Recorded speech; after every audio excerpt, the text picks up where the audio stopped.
So let's move from Joshua to the book of Judges. When I hear about judges, I think of courtrooms. I think of Judge Judy. Is that what we're talking about in the book of Judges? What's this book about? Yeah, a judge in the book of Judges is certainly not a judicial figure. It's not, and hardly any of the judges, except maybe a little bit Deborah, but she's not really a judge. She's a prophetess. They never hold court and decide those legal issues. The judge here, the word, I like Walkie's word for the judge here, and that is warlord. Warlord. They are there to whip the butt of the enemies. Okay. They are military figures that are raised up in order to meet local threats against various Israelite cities from foreigners who are coming to invade them and subjugate them. Interesting about the judges is the judges are charismatic figures. They are filled with the Spirit of God powerfully that comes upon them and raises them up to go and carry out military victories. And after the military victories are done, that's the end of them. They retire back to their old professions. They're not professional soldiers or anything like that. They're ordinary people that are raised up for extraordinary military feats. And then once the deliverance is done, they fade back into civilian life, as it were. The judges in the book of Judges are arranged somewhat according to the tribes. You start with Judah. And so the first judge, Othniel, is from Judah, and you move towards the north, Dan, and the last judge, Samson, is from Dan. And so you seem to have a southern to the northern movement in the judges. It's possible that several judges existed at the same time and were working at the same time, so it's not necessarily chronological. The book of Judges is, to me, it's one of the most awesome books in the Bible, and one that is very relevant for today. And I'll say why in a minute. But it's also one of the most tragic, darkest books in the Bible for me. Because even though the book of Judges starts out relatively well, what happens about 200 years later, the book of Judges covers a time period of about 200 years, maybe a bit more.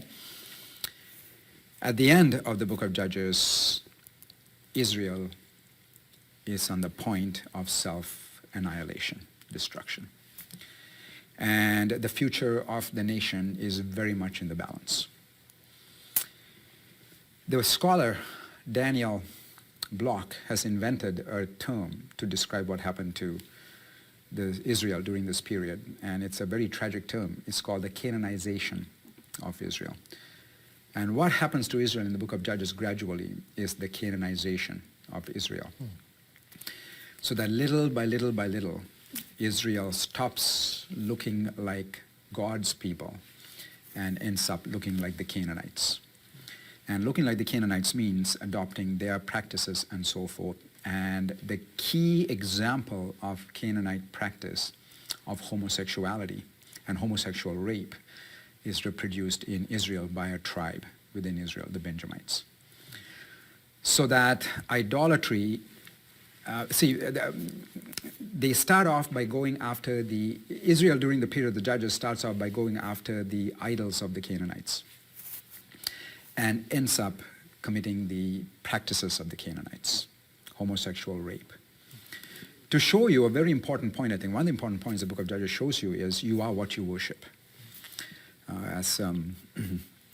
What's his name, the scholar, I can't think of his name right now, has written a book actually. You resemble what you revere. And this is one of the reasons why God is so against idolatry and the worship of idols. Because the more his people worship the idols, the more they begin to resemble the idols. And the idols of the Canaanites are completely debased, as we saw from that list of descriptions. And so that's what the Israelites end up becoming. And so it ends on that refrain: Israel is in complete anarchy. There was no king in Israel, and everybody did what was right in their own eyes, and Israel is on the point of self-destruction. The book of Judges is one of the most powerful books in telling us what will happen to us as well.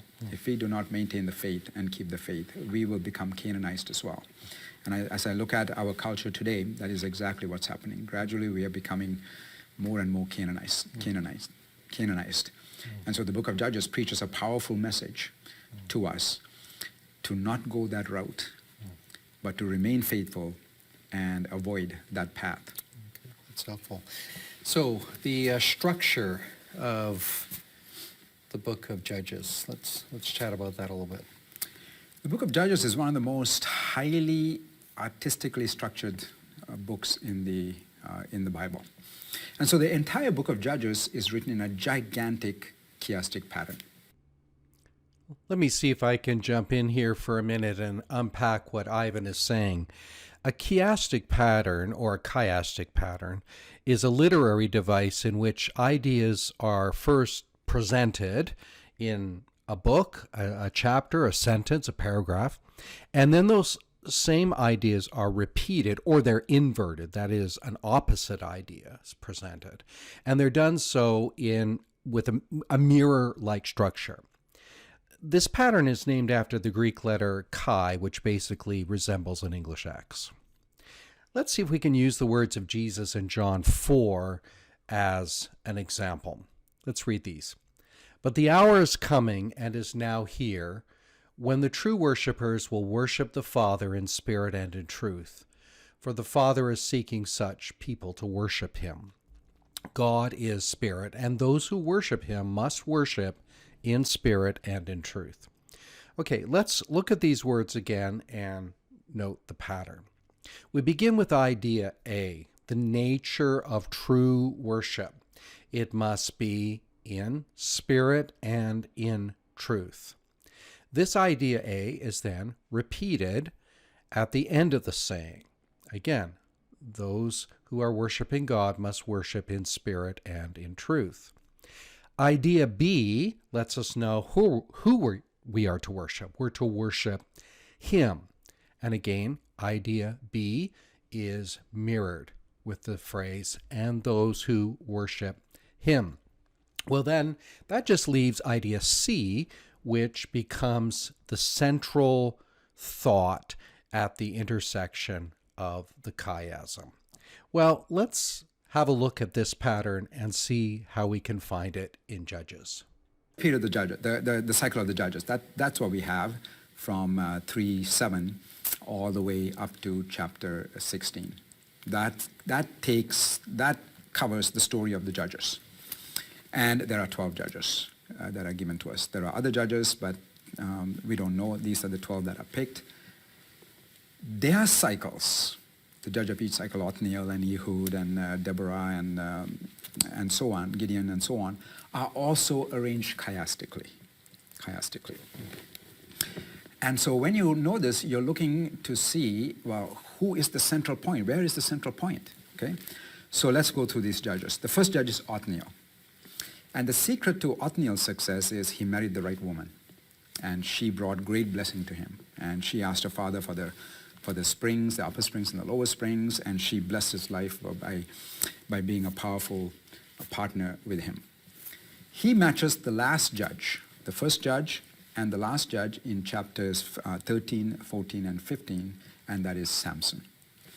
Othniel, the first judge, Samson, the last judge. And what is Samson's problem? He gets involved with the wrong women who don't bless him, but eventually end up leading him to death. The judge after that is Ehud, the second judge. The judge up from, and Ehud. And Ehud, what Ehud does is he makes war against the Eglon, king of the Moabites. And it says that he routs the Moabites at the fords of the Jordan, where he cuts off the pass for the Moabites to get back onto their side, and he kills all the Moabites, the enemies of Israel. The judge that matches him, one up from Samson, one down from Othniel, one up from Samson, is Jephthah. And how is he connected to Ehud? Well, he too carries out war at the fords of the Jordan. But this time, he is killing fellow Israelites because they can't pronounce Shibboleth properly. And so he's killing his own people. At the same place where Ehud killed the enemy Moab, Jephthah is now killing his own people. Move down from there. It is Deborah, who along with Jael, the woman, and Barak, the Israelite, they take on the Canaanite Sisera, and the Canaanite and Sisera his general. And how does that thing go? How does that end? Well, it ends with Sisera entering Jael's tent and having Jael, make him comfortable, and then driving a tent peg through his head. He got the point, literally speaking. How is that matched? Who is the one matching him? Well, it's Abimelech, and who is really an anti-judge. And what happens to him?